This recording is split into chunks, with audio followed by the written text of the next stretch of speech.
माली समाज का इतिहास। माली समाज को 12 उपजातियों में बांटा गया है। फूल माली, हल्दी माली, श्री माली, काछी माली, राम माली, कजरिया माली, जीरे माली। लगभग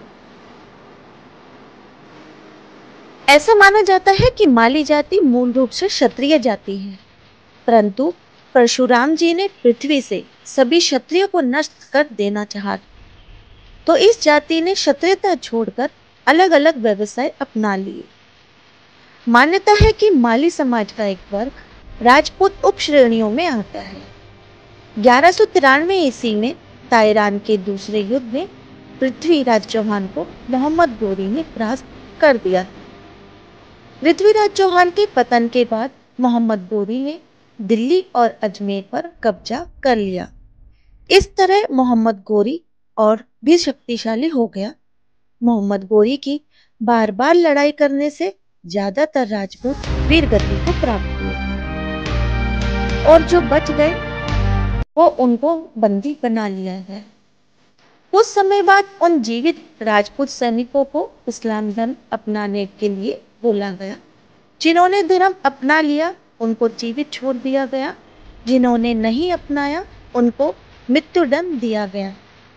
परंतु कुछ सैनिक उनकी कैद में से भागने में सफल हुए और अपनी जान बचाने के लिए उन्होंने खेतीबाड़ी और बागवानी को अपनाया। साथ ही 19वीं सदी के महान समाज सुधारक, सामाजिक कार्यकर्ता, जाति प्रथा विरोधी प्रथा कार्यकर्ता, विचारक और लेखक ज्योतिराव गोविंदराव फुल्ले माली समुदाय से थे। उनका जन्म 11 अप्रैल 1827 महाराष्ट्र के सतारा जिले में हुआ था। उन्होंने छुआछूत, जाति व्यवस्था के उन्मूलन तथा महिला मुक्ति और महिला सशक्तिकरण सहित कई क्षेत्रों में काम किया।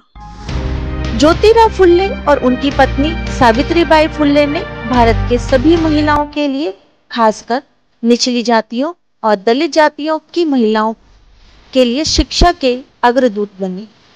फुल्ले दंपति भारत की लड़कियों के लिए विद्यालय खोलने वाले पहले भारतीय थे। समाज में महिलाओं की दयनीय स्थिति को देखकर फुल्ले व्याकुल हो जाते थे। उन्होंने बाल विवाह का विरोध किया, विधवा विवाह को समर्थन किया। उन्होंने गर्भवती हिंदू ब्राह्मण परिवारों के लिए घर की स्थापना की, जिन्होंने अपने परिवार वालों ने घर से बाहर निकाल दिया था।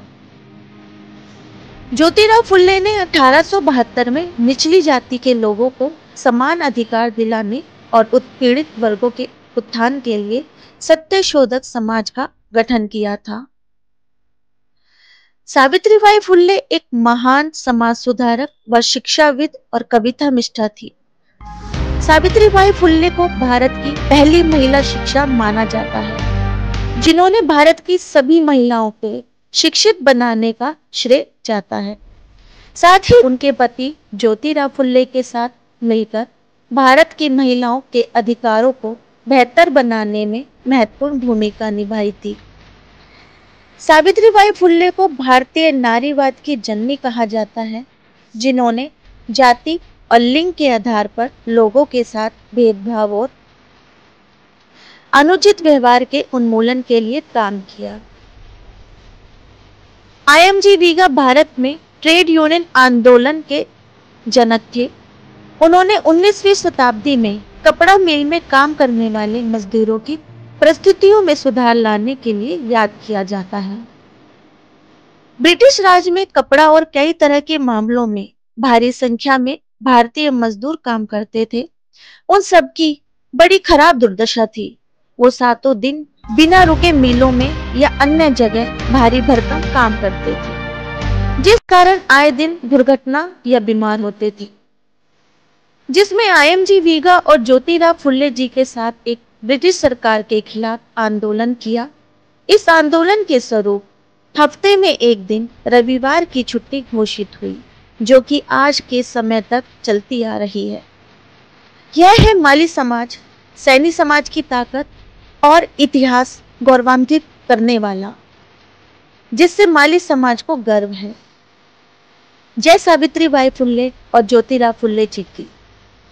वंदे मातरम। जय हिंद।